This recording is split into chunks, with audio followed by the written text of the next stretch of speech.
पूरी बाइबल में सिर्फ 2 ऐसी किताबें हैं जिनका नाम महिलाओं के नाम पर रखा गया है, रूथ और एस्तर। और कई बार बाइबल पढ़ने वाले लोगों को लगता है कि ये तो सिर्फ स्टोरी बुक्स हैं, इनमें परमेश्वर के बारे में कुछ भी नॉलेज नहीं है, सिर्फ अच्छी कहानियाँ लिखी हुई हैं। लेकिन क्या होगा दोस्तों, यदि मैं आपसे कहूँ कि रूथ की किताब एक स्टोरी से बहुत ज़्यादा बढ़कर है। इनफैक्ट रूथ की किताब का संदेश इतना गहरा है कि इसके सारे लिंक नए नियम में देखे जा सकते हैं। और तो और प्रभु यीशु मसीह की एक तस्वीर भी रूथ की किताब में देखी जा सकती है। क्या ये वास्तविक है? चलिए दोस्तों, हम शुरू करते हैं।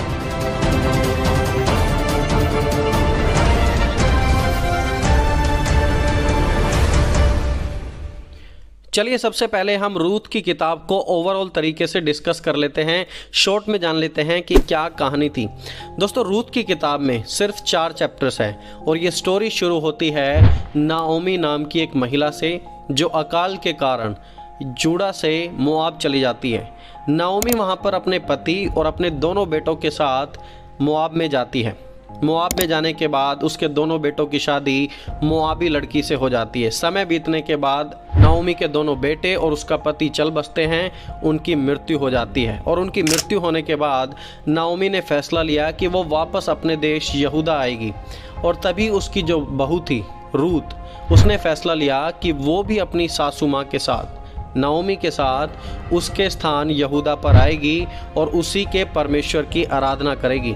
वचन में इस प्रकार लिखा है कि रूथ ने अपनी सास नाओमी से कहा, जिधर तू जाएगी उधर मैं भी जाऊंगी, जहाँ तू टिके वहाँ मैं भी टिकूंगी।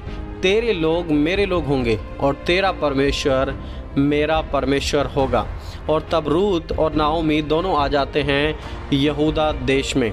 यहूदा देश में आने के बाद रूथ की मुलाकात होती है बोआज नाम के एक व्यक्ति से, जो रूथ को एक परंपरा के अनुसार उसे छुड़ाकर उससे शादी कर लेता है। और यह एक पुराने समय की प्रथा थी, एक नियम था, जो कि व्यवस्था विवरण 25 अध्याय उसकी 5 से 6 आयत में हम पढ़ सकते हैं। वहाँ पर इस प्रकार लिखा है, जब कई भाई संग रहें और उनमें से एक निपुत्र मर जाए तो उसकी स्त्री का ब्याह पर गोत्री से ना किया जाए। उसके पति का भाई उसके पास जाकर उसे अपनी पत्नी कर ले और उससे पति के भाई का धर्म पालन करें। सो बेसिकली यह एक ट्रेडिशन ऐसे काम करती थी। मान लीजिए एक फैमिली में 5 भाई हैं और कुछ कारणवश यदि बड़ा भाई मर जाए तो छोटा भाई अपनी भाभी से विवाह कर लेगा। उसे किसी दूसरे परिवार में, किसी दूसरे गोत्र में विवाह करने की ज़रूरत नहीं है। और रूथ के साथ भी ऐसा ही हुआ। बोआज रूथ के पति का एक रिश्तेदार था, एक रिलेटिव था, और फिर बोआज ने रूथ से शादी कर ली और यह परमेश्वर की व्यवस्था के अनुसार वैलिड था।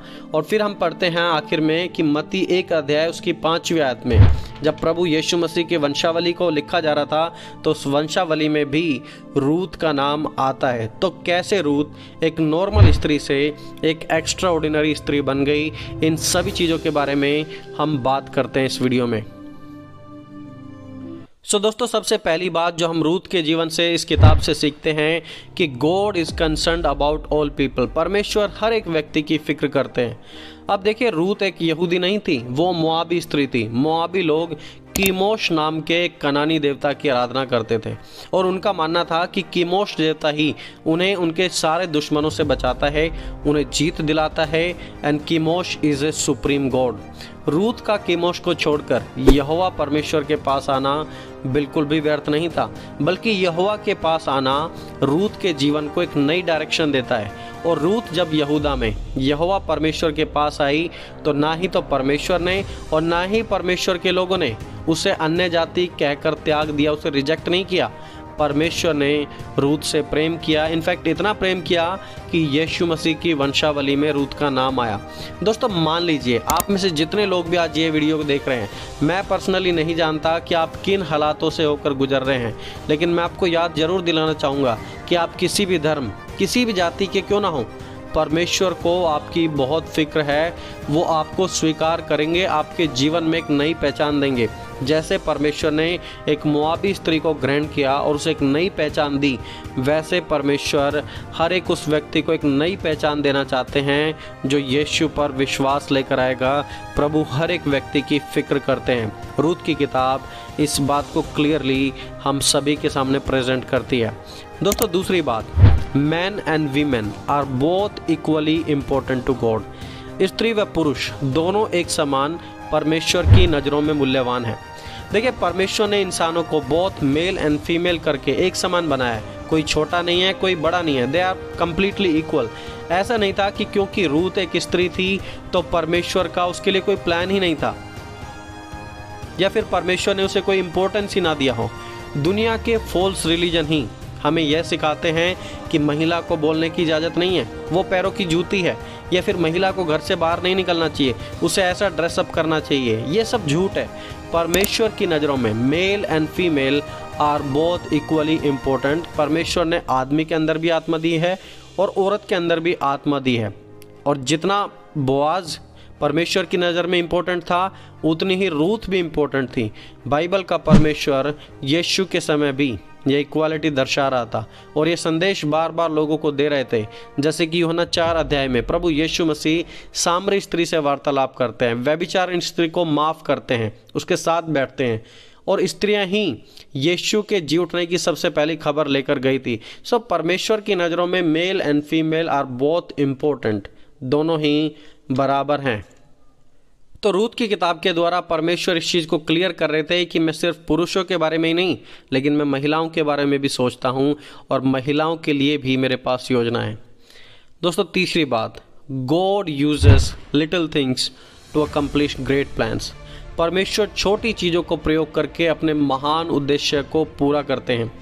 रूत की नज़रों में अपनी सास के साथ यहूदा आना शायद सिर्फ उसकी भावना हो, मानवता को दिखाने के लिए उसने किया हो कि मेरी सासू माँ तो बूढ़ी हो चुकी है, उसके बेटे मर गए हैं, उसका पति मर गया है, तो कौन उसका ख्याल रखेगा। लेकिन परमेश्वर वहाँ पर एक बड़ा प्लान तैयार कर रहे थे, और वो जो अकाल आया, जो भूखमरी आई, जो मृत्यु आई, एक देश से दूसरे देश में जाना, this was all God's great plan.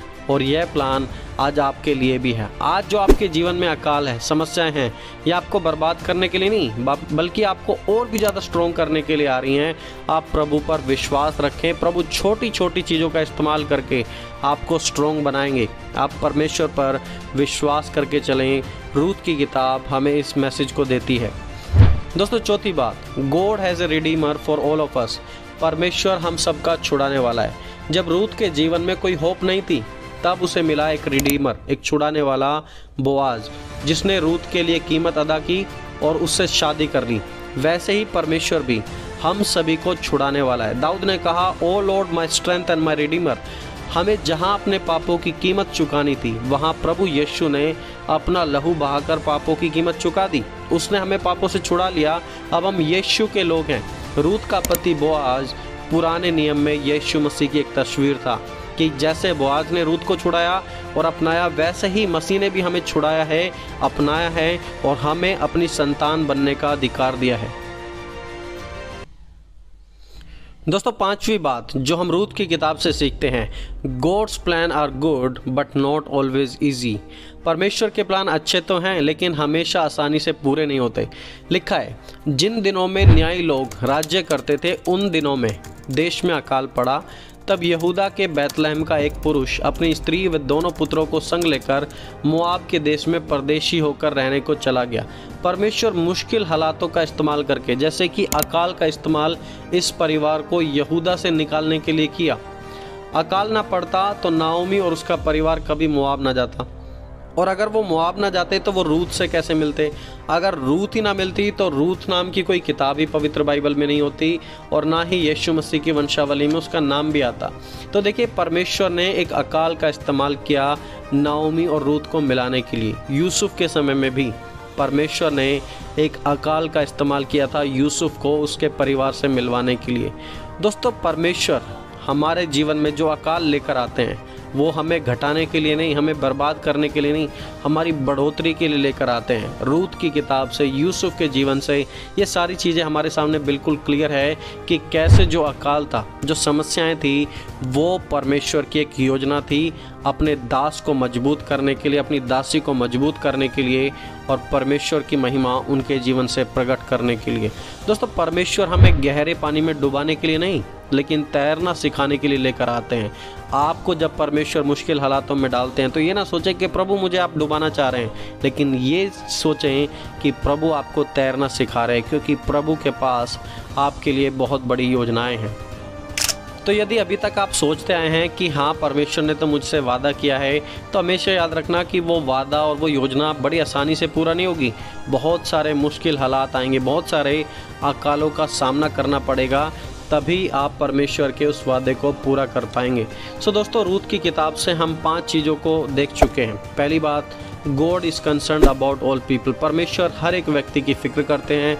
दूसरी बात कि स्त्री व पुरुष दोनों एक समान परमेश्वर की नज़रों में मूल्यवान हैं, कोई छोटा नहीं, कोई बड़ा नहीं। और तीसरी बात हमने की थी, परमेश्वर छोटी चीज़ों का प्रयोग करके अपने महान उद्देश्य को पूरा करते हैं। और चौथी बात हमने बात की थी, परमेश्वर हम सभी का छुड़ाने वाला है, ही इज़ अवर रिडीमर। और पांचवी और आखिरी बात हमने की थी, God's plan are good but not always easy, परमेश्वर की जो योजनाएं हैं वो अच्छी तो हैं, लेकिन हमेशा वो आसानी से पूरी नहीं होती। सो दोस्तों, आशा करता हूँ कि ये 5 चीज़ें आपको नई सीखने को मिली हैं। और दोस्तों, यदि आपने इस चैनल को अभी तक सब्सक्राइब नहीं किया है तो चैनल को ज़रूर सब्सक्राइब करें और साथ ही साथ वीडियोस को शेयर करें, ताकि हम और भी लोगों तक परमेश्वर के वचनों को लेकर पहुँचने पाए। दोस्तों, मिलेंगे जल्दी एक और नई वीडियो के साथ, तब तक आप सभी को जय मसीह की। दोस्तों।